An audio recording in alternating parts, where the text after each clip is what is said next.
नमस्कार, मी पंकज तुपे पुन्हा घेऊन आलो एक नवीन व्हिडिओ। मी भटक्या चॅनलवर तुमचं स्वागत। आत्ता आलो आहे मालवणला आणि लास्ट इयरला मी जेव्हा मालवणला आलो होतो तेव्हा मी एका ठिकाणी आलो होतो, पण ते ठिकाण एवढं सुंदर होतं की मी तिथला ब्लॉगच बनवला नव्हता। तर मी आत्ता यावर्षी आलो आहे परत पुन्हा। तर मी आत्ता ते तुम्हाला दाखवणारे ठिकाण कुठले, त्या ठिकाणाचं नाव आहे धामापूर। मालवणवरनं कुडाळला जाताना मध्ये एक धामापूर नावाचं गाव लागतं, त्या गावात हे मंदिर आहे। आणि इकडून हा रस्ता जो समोरचा आहे तो मालवणवरून येतो आणि असा इकडे कुडाळला जातो आणि त्या गावामध्येच एक तलाव आहे, त्या तलावाच्या काठीच हे मंदिर आहे। तर ते मंदिर मी तुम्हाला दाखवतो, खूप सुंदर असं मंदिर आहे। तर चला जाऊया आता मंदिर बघायला। हे माझ्या मागे इथे एंट्रन्स आहे, श्री देवी भगवती मंदिर, आणि इथंच आतमध्ये ते मंदिर आहे। असं वाटत नाही इथं मंदिर आहे, तलाव आहे, कारण की दोन्ही साईडला घरं वगैरे आहेत, पण पुढं गेल्यावर कळतं की किती मोठं मंदिर आहे। तर तुम्हाला दाखवतो आता कसं मंदिर आहे। तर आता आपण आतमध्ये जाऊया। असं आतमध्ये जाण्यासाठी इथून वाटत नाही आहे मंदिर आहे आतमध्ये, पण आतमध्ये गेल्यावरती कळतं की खूप मोठं मंदिर आहे। इथे हॉटेल पण जर तुम्हाला राहायचं असेल इथे येऊन तर राहण्यासाठी सुद्धा सोय आहे।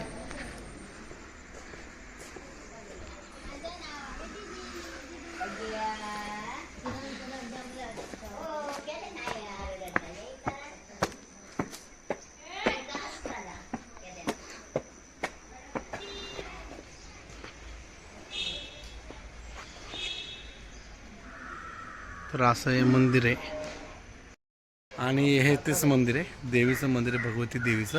मागच्या वर्षी जेव्हा आलो होतो तेव्हा इथं आम्हाला ते ब्राह्मण भेटले होते आतमधले, त्यांनी तेव्हा सांगितलं होतं शिवाजी महाराजांच्या काळाच्या आधीचं मंदिर आहे। तर मंदिर इथनं असं दिसतं तुम्हाला, आतमध्ये खूप छान आहे। इथं दुसरं देवीचं मंदिर आहे, सातेरी देवीचं इथं मंदिर आहे।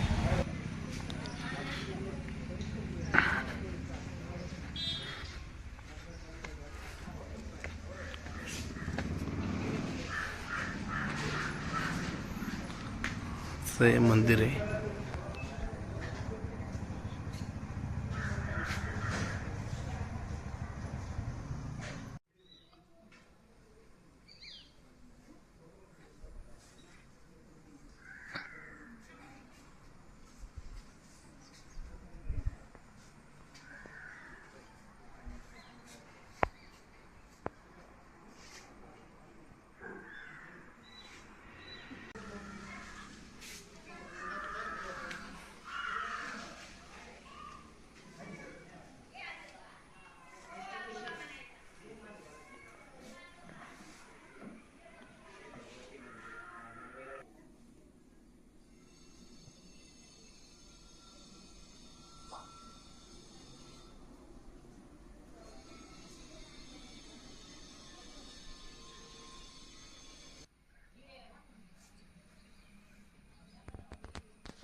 स्थापना श्रीदेवी भगवती माते मंदिर धामापूर।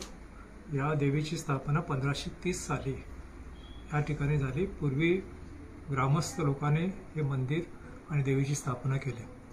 या ठिकाणी जे तलाव आहे, या तलावामध्ये अशी एक आख्यायिका आहे की पूर्वी कोणाकडे शुभ कार्य असेल तर त्या ठिकाणी देवीकडे साकडं करायचे आणि ते साकडं म्हणून ज्यांच्याकडे शुभ कार्य आहेत त्यांना जर दागिने नसतील, आर्थिक परिस्थितीमुळे दागिने नसतील, तर देवीला साकडं करून एक परडीमध्ये फुलं ठेवून ती परडी पाण्यात सोडली जायची आणि दुसऱ्या दिवशी सकाळी ती परडीमधनं दागिने देवीकडनं पाठवले जायचे। आणि काही दिवसांनी ज्यांच्या एका समाजाने ते दागिने परत न केल्यामुळे तिथपासून ती प्रथा बंद झाली। देवीची जी शक्ती होती त्या शक्तीच्या याने ती प्रथा बंद झाली। आणि ह्या ठिकाणी आता हे देवीचं 2030 मध्ये 500 वर्ष पूर्ण होतील। हे तलाव हेरिटेजमध्ये आहे याचं कारण एकच आहे की या दोन्ही साईडला गव्हर्नमेंट जंगलं आहेत आणि त्या जंगलामध्ये काही दुर्मिळ वनस्पती ज्या आहेत त्या आयुर्वेदिक आहेत आणि त्याचं इथे गावामध्ये समंतक म्हणून एक संस्था आहे, त्या समंतक संस्थेने त्याचं अभ्यास करून हे गव्हर्नमेंटला प्रोड्यूस केलं. तसंच त्या ठिकाणी काही बटरफ्लायज आहेत, काही पक्षी आहेत जे ज्या ठिकाणी दुर्मिळ आहेत ते ह्या ठिकाणी उपलब्ध आहेत आणि ते सगळं संग्रह गव्हर्नमेंटकडे सबमिट केल्यानंतर गेल्या वर्षी ह्या तलावाला हेरिटेज म्हणून एक प्रशस्तीपत्र मिळालं आहे. आणि हे जे मंदिर आहे 12-5 गावराटीचं मंदिर आहे आणि त्या पूर्वी त्या ठिकाणी 12-5 गावराटीप्रमाणे या ठिकाणी राहाटी चालायची आणि आता ती काही कारणास्तव थोडे दिवस बंद आहे. अशी ह्या ठिकाणी देवीची स्थापना त्यावेळी पूर्वीच्या आणि ही लोकांनी स्थापना केली. ही एका पाषाणी रूपी एका दगडामध्ये ही कोरीव काम केलेलं आहे. ती नवरात्रीमध्ये दरवर्षी नवरात्रीमध्ये 9 दिवस उत्सव असतो या ठिकाणी.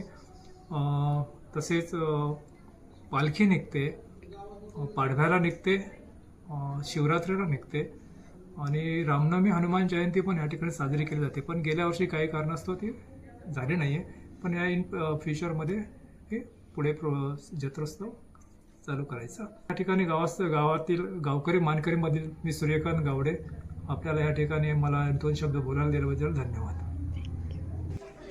आणि असं हे सुंदर मंदिर आहे आणि मंदिराच्या सगळ्यात भारी पार्ट म्हणजे मंदिराच्या उजव्या साईडला तुम्ही जर बघितलं तर पूर्ण असा हा तलाव आहे. तलाव इथे माझ्या मागच्या साईडला पूर्ण तलाव आता दिसत नाही प्रकाशामुळे, मी दाखवतो तुम्हाला फ्रंट कॅमेराने.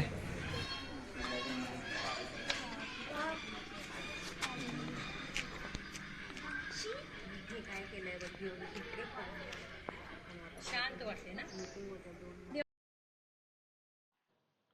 1530 साली राजा नागेश्वर देसाई यांनी हा तलाव बांधला. तलावाकाठीच भगवती देवीचे मंदिर आहे.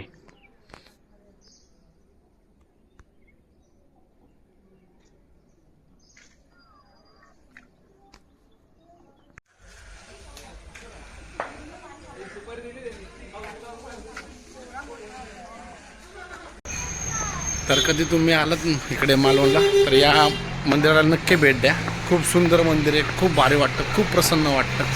म्हणजे मी आज सेकंड टाईम आलो पण तेवढीच मजा आली बघायला सुद्धा. खूप बरं वाटलं आज.